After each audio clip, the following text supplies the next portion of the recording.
हाँ जी, फैसल भाई बोलो भाई। फैसल भाई। जी भाई, क्या हाल है? बिल्कुल ठीक भाई, क्या कहना चाहेंगे? भाईजान, पहले तो माजरत के मैं मोमिन नहीं हूँ, तो आपको पेलने का मौका नहीं मिलेगा।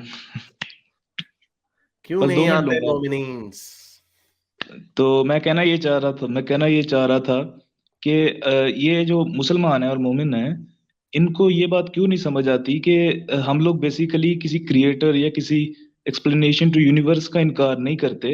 हम लोग ये कहते हैं कि ये जो बेसिकली आपकी खुराफात है, रिलीजन, और ये बेसिकली नॉनसेंस है और फेक है। नहीं एक लेकिन पॉइंट आप ये। हम्म। नहीं लेकिन आप यूनिवर्स की क्रिएशन से आप हम डिनाई नहीं करते कि क्या मतलब, यानी आप ये कह रहे हैं कि यूनिवर्स क्रिएट की है किसी ने? नहीं, मैं ये नहीं कह रहा, मैं ये कह रहा हूँ कि there must be some explanation, कोई साइंटिफिक या किसी भी सूरत में। लेकिन जिस तरह ये अपने नॉलेज को बताते हैं, वो सारा जो, अगर आप कुरान को देखें तो उसमें सारी जो हमें इंफॉर्मेशन मिली है वो ह्यूमन लेवल पे है। मिसाल के तौर पे खुदा को ये कहते हैं कि all knowing, all seeing, all listening, सारा कुछ खुदा की क्वालिटीज हैं कि वो सब कुछ सुनता है, सब कुछ जानने वाला है, सब कुछ करने वाला है, हर चीज का इल्म रखने वाला है। तो ये सारी जो क्वालिटीज हैं ये बेसिकली ह्यूमन है, और उसको ही उन्होंने प्रोलॉन्ग करके एक अनलिमिटेड लेवल पे ले गए हैं और उसको खुदा बना दिया है इन्होंने। तो ऑब्वियसली वो उनको वही जो बताया गया वो वही है ना। और दूसरी देखें, तीन आर्गुमेंट्स हैं मजहब के खिलाफ। एक तो ये जो पहला प्रॉब्लम है कि इसकी यूनिवर्स है, इसका हमें पता है, लेकिन यूनिवर्स को किसी ने बनाया है, इसका आपके पास कोई दलील नहीं, ना साइंटिफिक ना फिलोसॉफिकल। ओके, जी, पहली रिकॉर्ड बात तो ये। नहीं है। दूसरा, आपकी जो इखलाकियात जो आपके मजहब में दी गई हैं वो बड़ी गंदी इखलाकियात हैं। लोंडियां और गुलाम रखना और हाथ पैर काटना और कोड़े मारना, संसार करके लोगों को बीवी को मारना, बेदर्दी से इवन मारना। सूर्य और निसा में। तीसरी चीज और तीसरी चीज जो आपकी किताब के अंदर कोई ऐसी गैर मामूली बात नहीं लिखी, साइंसी एतबार से कोई ऐसी बात नहीं लिखी जो उस जमाने के लोगों को ना पता हो। ये वो तीन अ, चीजें हैं जिसके ऊपर आप किसी भी मजहब को परख सकते हैं कि उसके अंदर कोई आउटसाइड द ह्यूमन नॉलेज कोई चीज है। वरना जो चीज हम्म। विद इन ह्यूमन नॉलेज है तो उसमें तो कोई खास बात नहीं। वो तो अरस्तू भी कह गया, कोई वो कुछ और कह जाए। पूरी हेलेनिस्टिक फिलोसफी है जिन्होंने बड़ी बड़ी चीजें डिस्क्राइब की हैं, जिन्होंने एटम्स डिस्क्राइब किए हैं, तो उसके अंदर आपकी कोई खास बात नहीं है। तो ये वो सर। ये तीनों आर्गुमेंट्स हैं जिसके ऊपर इसी के इर्द गिर्द आप आर्गुमेंट क्रिएट किया अगर। कई लोगों को मोरालिटी का आर्गुमेंट इंटरेस्ट करता है, कई लोगों को साइंस का करता है, कई लोगों को फिलोसफी ऑफ गॉड पे करता है इंटरेस्ट।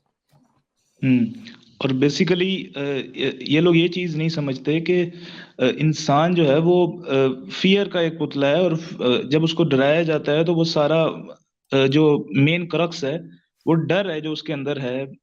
रिलीजन जो उसको पुट करता है, अगर डर ना हो, उसको पता ना हो कि आगे जो कोई खौफ है उसको, तो वो इन सब को उतना सीरियसली ना ले, इन चीजों को, और इतना बिल्कुल सही डिफेंड है, ना डर करे भी जैसे और अथॉरिटी भी। आप नोट करेंगे, एक आप पैटर्न नोट कीजिएगा रियल लाइफ में, जो लोग जितना अनक्वेश्चन अथॉरिटी को इंसानों में भी फॉलो करते हैं ना, जैसे अपने पेरेंट्स को या बाकी चीजों को, वो रिलीजन पे भी उतना ही क्लोज माइंडेड होते हैं, अनक्वेश्चन अथॉरिटी। तो ये अथॉरिटी का जो एक साइकोलॉजी है ना, स्पेशली हमारे सब कॉन्टेंट में, लेकिन वैसे भी अथॉरिटी को जिस पर्सनैलिटी में चैलेंज करने की अगर वो आदत ना हो, वो फिर इंसानों को भी नहीं करता और वो रिलीजन को भी नहीं करता। और ये यही है, उन्हें पहले जब वो क्वेश्चन करने में लगते हैं, कहते हैं तो अल्लाह को क्वेश्चन करना, तो उससे आगे जाते ही नहीं कभी, हम्म। जितनी भी अजीब बात और उन्हें नजर आ और मेरे ख्याल से ये घर से ही शुरू होती है, ये अथॉरिटी को क्वेश्चन करना, घर से फिर आगे रिलीजन और बाकी सारी चीजें, जाए। आई एग्री, घर से भी, सोसाइटी से भी, ये आई एग्री। सोसाइटी से भी। और सर, एक आखिरी बात मैं लास्ट लास्ट बात पुट करना चाहूंगा कि कुरान में अगर सूरह शूरा आप खोलें, उसकी 11th आयत जो है, उसमें अगर आप, हाँ, खोल दें। क्या नंबर क्या है सूरत का? 42। आसमान और जमीन का बनाने वाला वही है जिसने तुम्हारी अपनी जिन्स से तुम्हारे लिए जोड़े पैदा किए। He has made for you pairs from among yourself.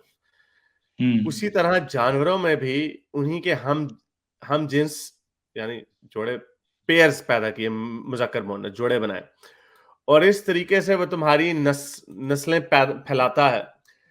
कायनात की कोई चीज इसके मुशाबे नहीं, वो सब कुछ सुनने और देखने वाला। और इसी तरह वो यानी नस्लें फैलाता है।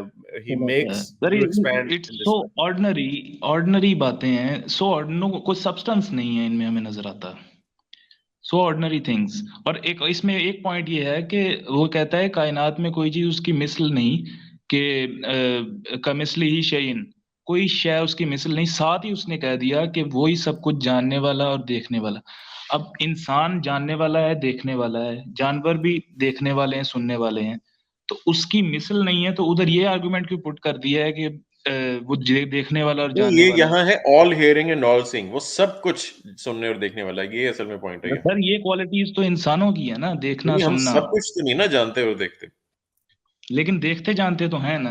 तो मैं ये पॉइंट नहीं, पुट नहीं, आई कर डोंट रहा हूँ थिंक कि ये ये स्ट्रांग है, क्योंकि यहाँ असल फोकस उस जो एम्फेसिस है ना इस चीज पे है कि हर चीज वो जानता और देखता है। लेकिन इसमें ये पॉइंट मुझे जरूर आता है कि ये अपनी ही तारीफें इतनी दफा सब कुछ जानने देखने वाला है, ये बार बार करना इनसिक्योरिटी शो करती है। और जो बंदा सब कुछ जानता है देखता ना, वो अपने एक्शंस के जरिए कहीं ना कहीं से दिखा देता है मैं सब जानता हूँ, वो और ऐसे इस ऐलान नहीं ये करता फिर तक। और इसमें ये तो खैर ऑब्वियस इंसानी कलाम है, इसके अंदर कोई खास बात नहीं है। लेकिन असल तो क्वेश्चन ये है from a sceptic point of view कि जो कुरान को लिख रहा है उसको क्या जरूरत है बार बार ये कहने की कि मैं बड़ा गफूर और रहीम हूं, मैं बड़ा एग्जैक्टली। ये हूं।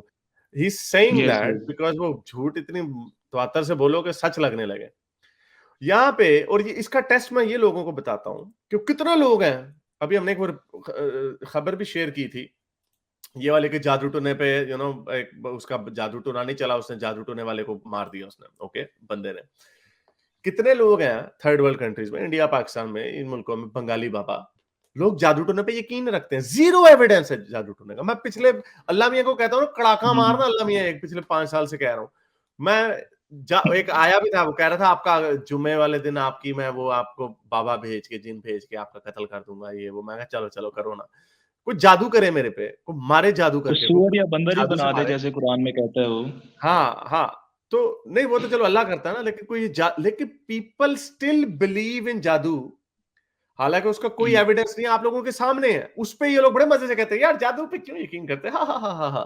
तो तुम भी तो जादू पे यकीन करो ना जिसका कोई एविडेंस नहीं है। ये अल्लाह जादू ही है ना, मैं ये करता हूं तो हो जाता है, ना करूं तो नहीं होता। हम्म। तो ये इट शोज और के बिब्लिकल इंसानों के नॉलेज अंदर को रिपीट किया गया है। जी जी। इट शोज के इंसानों के अंदर ये हिस्स है कि हमने यानी जब आप बिलीव करने लग जाते हैं ना, वो आप उस पे फिर फेथ, ईमान का मतलब ही जिद है कि जो मर्जी मुझे तुम हम्म, दलील दे दो, मैंने नहीं मानना, मेरा ईमान है। इसीलिए कहते हैं ईमान वाला, ईमान की रस्सी को मजबूती से थामे रखो। इसके ऊपर जी जी। जोर दिया गया है, अल्लाह को बगैर दलील के हम मानते हैं, इसके ऊपर जोर दिया गया है क्योंकि दलील को तो मानना ही नहीं है, सबूत को नहीं मानना। तो इसीलिए जब यही लॉजिक आप अप्लाई करते हैं दूसरी चीजों में, जादू पे भी मान लो, जादू टोनों पे भी, इस पे भी मान लो, वजीफों पे भी ईमान रख लो, काली नजर पे भी ईमान रख लो, फिर तो वो सारी चीजों पे ईमान ठीक हो जाता है। तो इट सही मेक्स है। Perfect sense. मेरे इस नेक काम को जारी रखने के लिए मुझे पेपैल या पेट्रियन पे जरूर सपोर्ट कीजिए ताकि मैं अपना पैगाम ज्यादा से ज्यादा लोगों तक पहुंचा सकूं।